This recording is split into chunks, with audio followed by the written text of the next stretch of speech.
Welcome to the M&A Unplugged podcast. Our mission is to help you be better prepared for your business acquisition or sale. Being prepared will ensure you maximize returns and minimize risks. This is M&A Unplugged with your host, Domenic Rinaldi. Hey, M&A Unplugged community. This is your host, Domenic Rinaldi.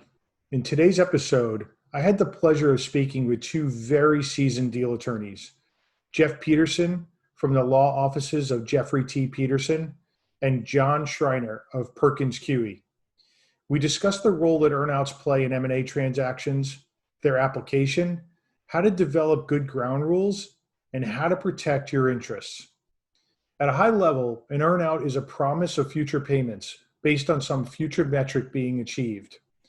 As you can imagine, buyers see earnouts as a great tool to protect their investment, especially in this post-COVID environment. And sellers obviously want to avoid earnouts as it means they are walking away from the business with something less than the full purchase price. One thing is for sure, when there's an earnout involved, you definitely want experienced attorneys like Jeff and John representing your interests. Before we get into the interview, please head over to K2 Advisor and take our free seller or buyer assessment. These assessments will help you understand how ready you really are for an acquisition or sale. The buyer readiness assessment is at the bottom of the Acquire tab, and the seller readiness assessment is at the bottom of the Exit tab. Understanding how prepared you are for an acquisition or sale is imperative to ensuring that you maximize returns and minimize risks. Thank you for being here, and I know you will really enjoy this conversation with Jeff Petersen and John Schreiner.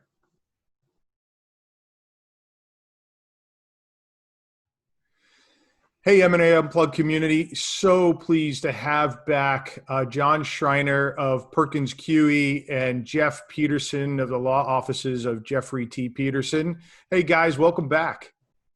Good to be here. Thanks a lot, Dominic. Yeah, we had great response to the last podcast that we did where you guys each took a side in the deal, one of you taking the buyer and the other one taking the seller perspective as we broke down indemnifications and reps and warranties. And really the M&A Unplugged community had some tremendous feedback there. So we thought, look, let's come back for round two and attack something that really is a big topic right now, earnouts. And so maybe we could start at the basic level. Let's talk about what an earnout is. Where do you see it most commonly used? And especially now that, we're in a COVID environment, it's become even more important. Sure. Well, Dominic, and for the audience, hello, my name's John Schreiner. I'm a partner in the Corporate and Securities Group with Perkins, Coie, based out of Chicago. And if it's all right with you, Jeff, I'll take the lead kicking it off here. Please. All right. So an earnout is essentially, it's a contingent payment. If you are going to sell your company, ideally as a seller, you're going to have a purchase price and you get 100% of that purchase price paid at closing in cash. Sometimes though, a portion of that purchase price will not be paid at closing and it'll actually have to be earned after. So with an earnout, you have a couple components. One, you have the amount of the earnout, and that can either be a fixed amount or it can be an amount that is based on some sort of formula. So for example, percentage of revenues, EBITDA growth, etc. The earnout then is also paid at a specific period of time. So that can either be a date certain or a milestone in the future. That's generally what an earnout is. However, there are some nuances to it that I think we're going to get into. Yeah, great. Jeff, anything to add there?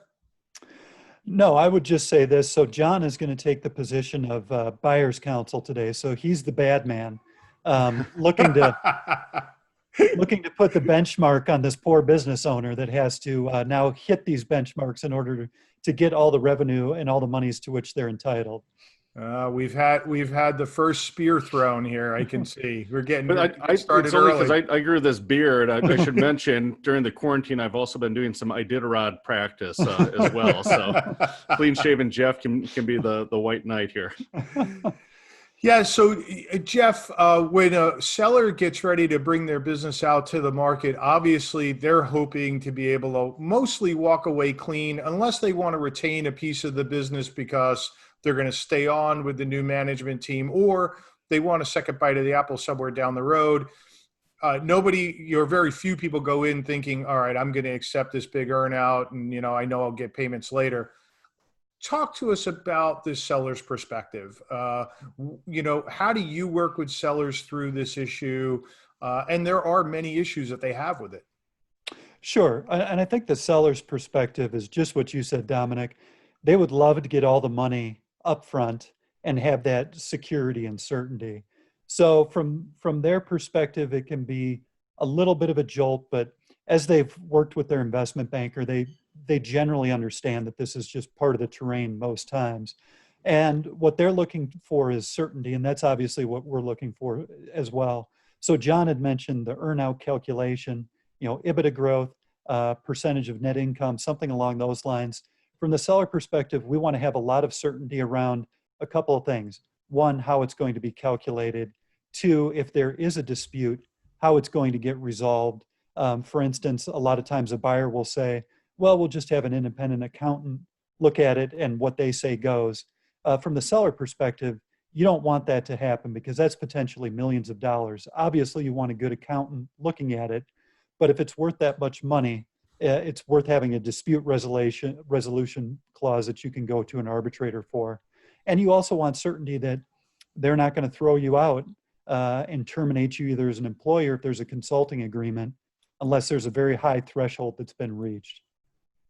Yeah, so let's dive into a little bit more about, why is an earnout necessary? And Jeff, let's take it from the seller's perspective. As you said, owners don't want an earnout, but it becomes obvious at some point in time for a number of reasons. And maybe we could talk about those reasons where earnouts sort of make sense. Sure. I think a couple of the big ones right off the top are you just can't come to terms on a valuation, right? That there's a gap there that needs to be bridged. The seller obviously thinks the business is worth more. The buyer isn't so certain. And also from the buyer perspective, if I can step out of the shoes of seller's counsel for a moment, it's not a turnkey operation. You're going to need the principals involved so that they can maximize the benefits of the purchase. And you want those principals to be incentivized to keep working hard for, say, a couple of years going forward. Yeah. And I would imagine now, too, what we're seeing from a seller's perspective is if their business has been impacted by COVID, they still see this pre-COVID value, but maybe the business isn't back to that point yet, but they still want to sell. And in order to realize that full value, maybe an earnout bridges that gap in the short term. And if the business does return, then they'll be able to realize what was previously the full value. I think that's absolutely right. And I also think even if the business may not be impacted, that buyers are looking more toward an earnout now because there's a lot of uncertainty just in the macroeconomic environment. Yeah. Which, John, I think opens the door up for you, right? From a buyer's perspective. So what are you hearing from buyers? What's your approach with them? And you also have to balance, I would imagine, earnouts too, against do they really want to get a deal done? And where's the tipping point from a seller where they say, hey, you know what, this just isn't worth it? Absolutely. Well, in past years, a recent 2019 deal study that I looked at, when you took out life science company deals, 20% of reported deals had an earnout component in it. The median earnout potential as a percentage of those deals was about 41%. So earnouts were a pretty significant thing last year as far as the percentage of the purchase price when they did appear, but appear in only maybe 1 out of 5 deals. From what I'm seeing from my strategic buyers who are doing serial acquisitions, from what I'm hearing from people like you, Dominic, in the market, earnouts are going to be coming back. They're going to get much more popular, both as a result of bridging valuation gaps, taking care of some of the uncertainties that either a buyer or a seller might have. And another benefit for us as the buyer is that earnout money is money that's sitting in our bank account. So it's sort of the golden rule, right? He who controls the gold makes the rules. And it's a lot easier for us to make an indemnity claim and either contractually offset or non-contractually offset against that earnout amount when that cash is in our bank account. The last thing, and this isn't quite as helpful in that most of your credit facilities are going to contemplate and require consent for earnout payments or other contingent payments, but it's a nice thing for the buyer to not have to come up with 100% of the theoretical purchase price at the time of closing. Yeah, without a doubt. But where do you counsel your clients on the, from a buyer's perspective as, look, earnouts are probably going to be more prevalent, especially given COVID and the impact to businesses. But where is the stress point and where have they pushed too far where now they introduce this earnout, it's too much a piece of the purchase price, and the sellers decide, you know what, I'm just going to hold on to the business, or I'm going to go back out to market? Absolutely. It's a fine line in that the sellers want that walkaway cash, and the sellers are always thinking about, in a worst case scenario, if anything goes wrong after closing, how much money am I going to have? So when you start to put things either from the indemnities like we spoke about on our last podcast or here with contingent payments that aren't guaranteed money, you start to push up to that line where it just doesn't make sense for the seller. Either they're going to go back to market or they're going to say, hey, I've got a business that's generating revenue.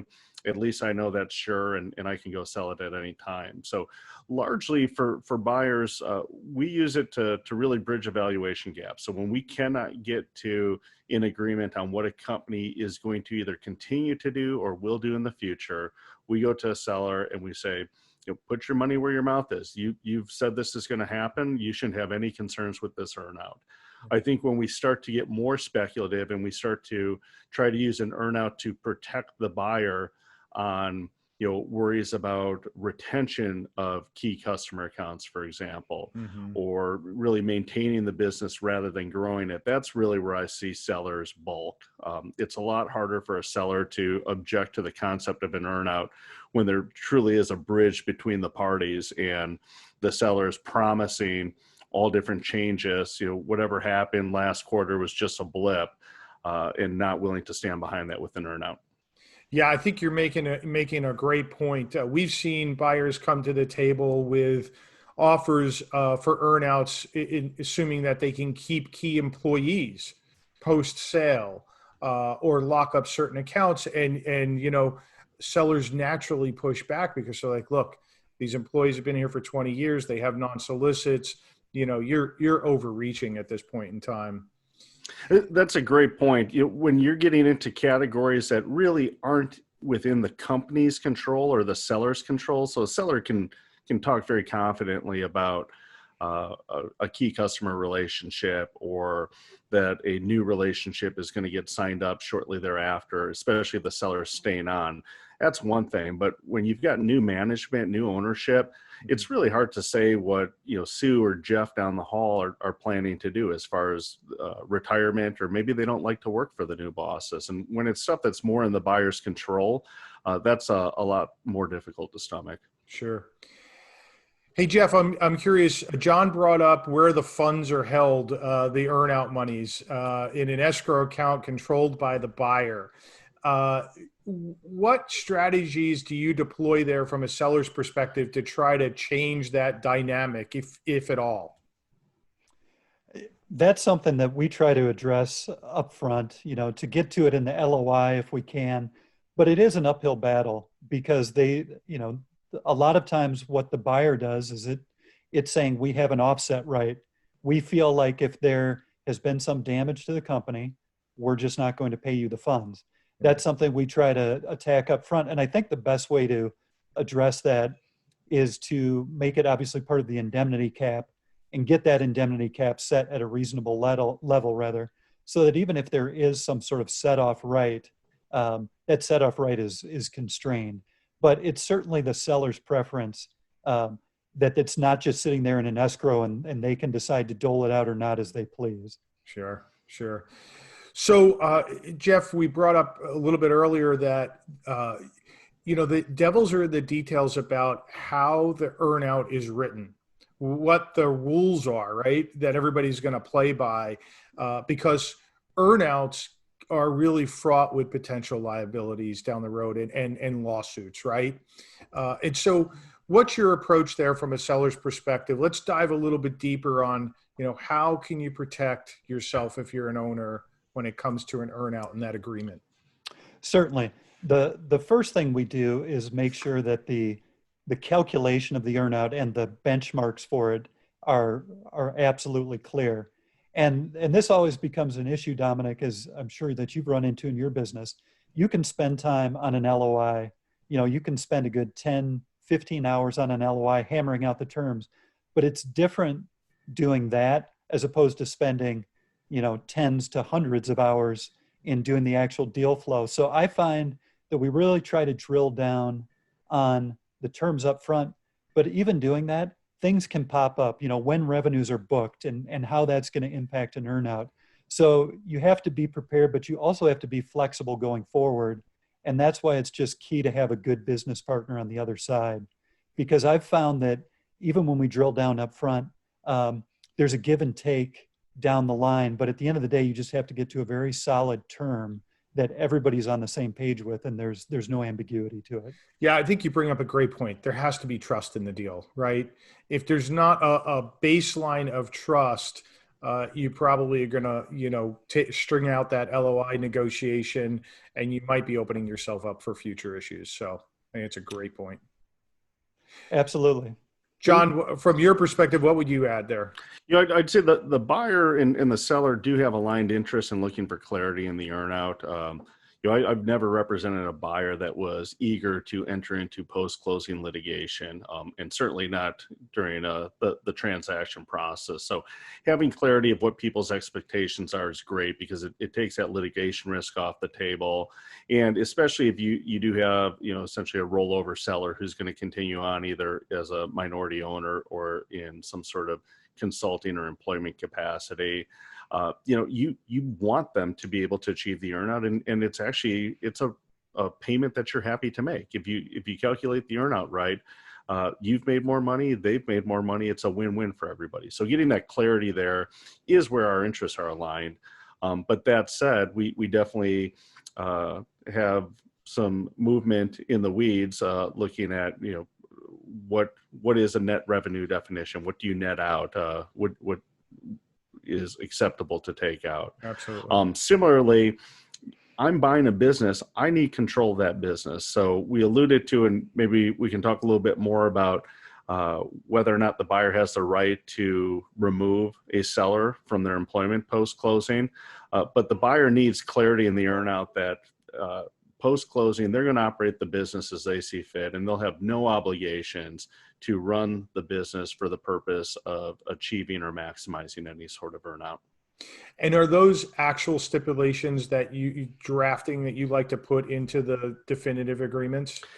Definitely. As a buyer, I will have an acknowledgement whenever possible that the buyer has no obligations to operate the business or take or refrain from taking any action in a manner that's designed to achieve or maximize an earnout. Jeff, I'm sure sellers love to see that language. Love it always. And then right after that, we put in, they cannot take any action, the intent of which is to, decrease the earnout. Right. So essentially you got back to square one, right? Yes. Yeah. To where we all started. We're both going to be trusted business partners. But I definitely think John makes a very important point.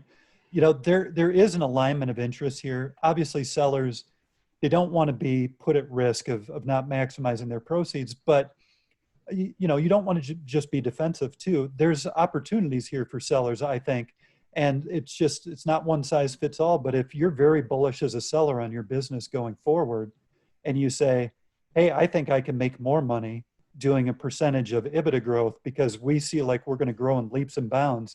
There's obviously some element of risk there, but again, if there's confidence about the business, you can use that to your advantage to actually make more money than you otherwise would. Boy, I think, Jeff, this is such a great point that you bring up, right? Just because a buyer proposes an earnout doesn't mean you have to live with what they're proposing, right? There's no reason you can't counter on different metrics.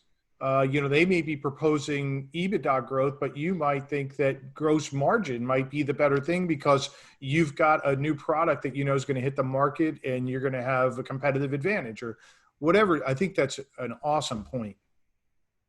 Thank you. I knew I'd hit one sooner or later. and John, how do you feel about that when your client has proposed, an earnout structure and then the sellers come back and said, well, I don't think those metrics are the right metrics. It's these metrics that make more sense. It's a personality trait, but I am always happy. I will pay you $1 every time as long as I get $1.10 return. So if we've got the right metrics for measurement, that's great. And if we're moving the needle on how rich that earnout is, obviously the more that we're paying to the seller, the less that the buyer and the company after closing are retaining. But I generally tend to be more generous with earnouts in my philosophy, at least, in that we've got interests aligned and we can find somewhere where it's a home run for both parties. And so just your comments, guys, kudos to you. You can tell your deal makers, right? Jeff, you're thinking outside the box, and John, you've got the right perspective. Let's assess this and see if it makes sense for all the parties. I think you're guys that get deals done, right? You're not digging your heels in. So kudos to you. Thank you. This is going to be a tough question because in our several decades of doing deals, I've never seen two earnouts that look the same ever. They just don't, right? Yeah. But are there some guidelines that you think buyers and sellers should be thinking about in terms of, percentages of the overall purchase price, time frames for a payback? And I know the percentage is probably a really tough question because it could be all over the map, but there were guardrails to follow. What do you think those are? I'll start because I got one of the deal surveys in front of me. The last several years, we've seen percentages go from, as low as, 30% in 2018 to up to 41% now. So there's a lot of movement in those percentages. As far as the timeline goes, I think, again, this can become a point where the seller and buyer are aligned, if not perfectly. The seller certainly wants that earnout period figured out sooner than later. The buyer, the longer we can hold on to that money, the better. But at some point, we don't want that contingent liability on our books, indefinitely. We want to know, hey, you either made it or you didn't. And I think when you have something out there longer, it's a lot harder to understand whether or not the earnout was achieved because of what seller said was going to happen or what seller did, or because of some other changes that occurred with the company or its management. Yeah. Jeff, you have a thought? Yeah, I mean, again, it's not a one size fits all, but I generally start to get the hives once the earnout's over 1/3. And that's just from the seller's perspective, right? You want to get as much upfront as you can. Same with timing. If it's a year or two, pretty typical. Once you're going over 2 years, again, if the seller wants to be there and thinks it's a longer road, that's fine. But after 2 years, I'd want them almost to become more of a typical employee. Now, an employee that gets a very nice bonus and so on and so forth. But I don't want to stretch out that earnout period too long. Yeah, yeah. And similarly, you can't be too short. And I'll play your role a little bit here, Jeff. But if you're a seller, you need that runway to actually achieve the earnout. So you don't want customer growth will increase by 30% and you get the earnout, but you've only got 6 months to do it. You do want a reasonable amount of runway. And if you're getting a percentage of growth, the longer that you can have that and continue to dip into that, the better as well. Yeah. Yep. It's a matter of what you can forecast. If you're very bullish on what's coming up on the horizon for you, and both parties agree, and it can be achieved in a year, great. But I agree, John, a lot of times it's a more complicated integration and you want to leave yourself that runway. Yeah. Yeah, and the point that I would like to make here, to the M&A Unplugged community is you have to be careful with these guardrails because there's no two earnouts that are alike. Every situation is different, and I'm going to highlight this here for a second. We had a deal a couple of years ago where 75% of the deal was in an earnout. Now, this was a distressed business, right? And so, luckily, there was somebody even interested in acquiring the business because the business was literally tanking. 2 years later, I just learned a couple of weeks ago that the seller got their full payout. Buyer turned the business around, and seller wound up with a full payout. Uh, if you look at the other end of the spectrum, we just put a deal under LOI last week where the seller got over asking price and they got an earnout on top of it for future growth. So the buyer came to the table. They're so excited about the business. They threw an earnout on top of the deal as an extra incentive. So you could use it in lots of different ways, but there's two examples at the different ends of the spectrum. So, and everything in between, right? Yeah, I think it's John and I were actually talking about this before. Say it's just an interesting dynamic because you have a seller who knows their business, right? Has preconceived ideas of what it's worth and has been used to running the show. So that's just an interesting dynamic to then after the sale, you're working for the buyer, obviously. You don't just run the show anymore. So it's to our point earlier, Dominic, you got to really have trust on both sides. And you have to have a certain amount of flexibility on both sides too. And I say that for seller as well. You're not going to be captain of the ship anymore. But if you have a good counterparty, you can make it a win-win. Yeah. And I think this is such an important and timely topic because, John, as you pointed out, 20% of all deals included in some form of an earnout.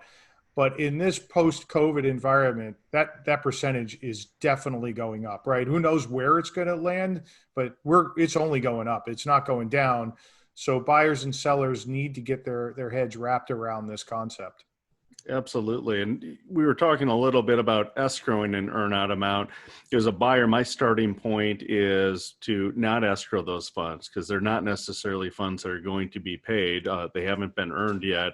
I'll come up with that money down the road.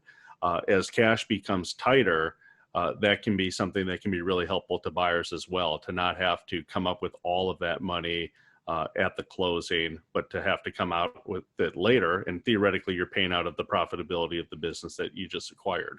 Yeah, fair point. And I think the bank covenants would in some cases prohibit that as well. Yeah. The banks don't want the buyer's money to be tied up. And that leads into another potential protection for seller, Dominic, is if there's a substantial earnout, we want that guaranteed, right? Mm-hmm. We want some sort of covenant that it's going to be paid. But there's a lot of times you're sitting behind the banks on that. So you've got to be subordinated on that covenant. That can be a tricky terrain to navigate sometimes. Guys, have you ever been involved in a situation where an earnout flips to a secured promissory note? So the earnout's been earned and it flips to a secured note that then gets paid out, or that the earnout is actually in the form of a contingent note, and the contingent note can be forgiven if the metrics aren't met.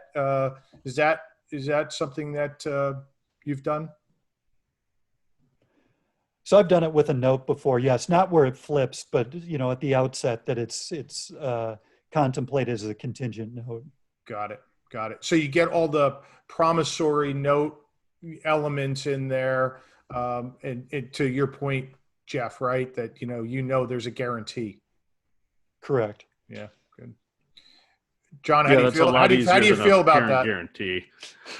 Obviously, our starting point is we'd prefer not to do that. If an earnout's going to be met, there'll be cash at the company to pay for it. Now, that saying don't pay attention to the debt that we have, the leverage that we're going to put up on top of it. Anybody else that's going to come in line in front of you. Right. But that's a good bridge, I think, when the alternative is rather than the acquisition entity having the obligations, we want the purchaser parent to have a guarantee of the obligations. Yeah, good. Hey guys, I think this has been a tremendous conversation. I really appreciate all the input. We'll wrap it up here, but want to give each of you an opportunity to sort of put a recap on from Jeff the seller side and John from the buyer side. Certainly. On the seller side, this, along with indemnity, I think are the two areas where the most attention probably needs to be paid because it's the highest element of risk in the sale. But again, I just keep harping on it, Dominic, but it's true. And I know you've seen it in your business.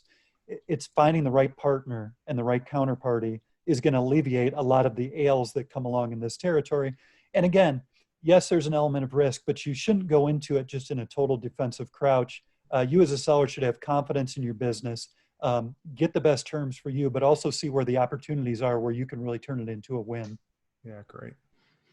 And I would echo those points and add to that, as a buyer, an earnout's a great way to get a deal done. It's a great way to bridge a valuation gap. As you noted, Dominic, it's also a great way to differentiate yourself and maybe even add a sweetener onto the deal in addition to the purchase price. You've got to make sure that you've got the calculation, the formula correct. You don't want a dispute afterwards. You don't want a surprise. You want to have clear expectations for all parties. And then finally, the buyer does need the ability to manage and operate its business. So if things just aren't working out with the seller, they need the ability to remove them from the situation without having a financial penalty or risk of it with respect to the earnout tied into that. So let the buyer go. Hopefully, again, we'll have a good partner that we trust, that we've diligenced, that we're going to work together and have a mutual win for. But if things do not work out, you do need that protection to continue to operate the business as you see fit. Yeah, great points. Great points.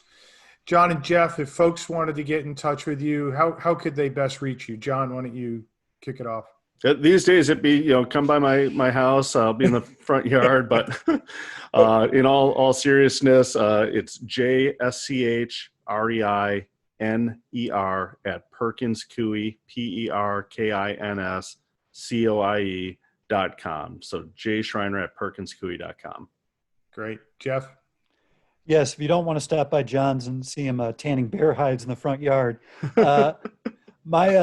our Chicago office is 312-583-7488, and our contact information is on our website, which is lawofficesjtp.com.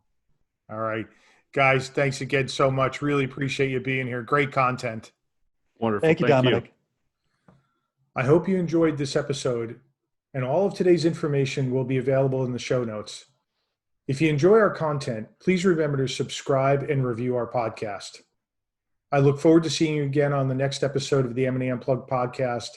And until then, please remember that scaling, acquiring, or selling a business takes time, preparation, and the proper knowledge.